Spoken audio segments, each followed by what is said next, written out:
তেলিয়ামুড়া বন দপ্তরের অধীনে থাকা বিভিন্ন জনপদগুলো দীর্ঘদিন ধরে বরাবরই কিন্তু হাতির সমস্যায় জর্জরিত। ইতিপূর্বে একাধিক প্রাণহানির ঘটনা আতঙ্কের মাত্রা বৃদ্ধি করেছে। এখন জেলা বন আধিকারিক অশোক কুমার দাবি করেছেন, হাতির আক্রমণ অনেকটাই নিয়ন্ত্রণে এসেছে, কারণ টাকমাঘাট, উত্তর কৃষ্ণপুরের মতো বিভিন্ন এলাকাগুলোতে অত্যাধুনিক বিজ্ঞানসম্মত প্রযুক্তি ব্যবহার করার পর সফলতা এসেছে।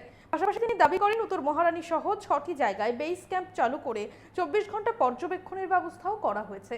ফলে হাতির সমস্যা অনেকটাই কমিয়ে আনতে সক্ষম হয়েছেন বলেই কিন্তু দাবি করছেন তিনি।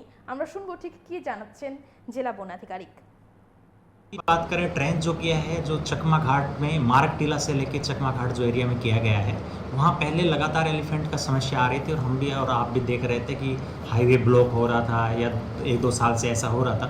लेकिन अभी हमने लोगों से वहाँ जाके बात की है तो वहाँ एलिफेंट नहीं आ रहा है, तो काफ़ी लोगों से निजात है। सेम चीज़ भूमिहीन कॉलोनी में भी एक EPT की है जिससे एलिफेंट नहीं आ रहा है। सोलर फेंसिंग हमने उत्तर कृष्णपुर में की है, महारानी दक्षिण साउथ महारानी में की है। तो इन 2 एरिया में अभी तो वो सोलर फेंसिंग चालू हो गई है। अभी उसकी इफेक्टिवनेस कितनी है वो अभी कुछ दिनों में हमें पता लगेगा, लेकिन EPT काफ़ी इफेक्टिव हो रही है, ये हमने अभी तक पता लगाया है।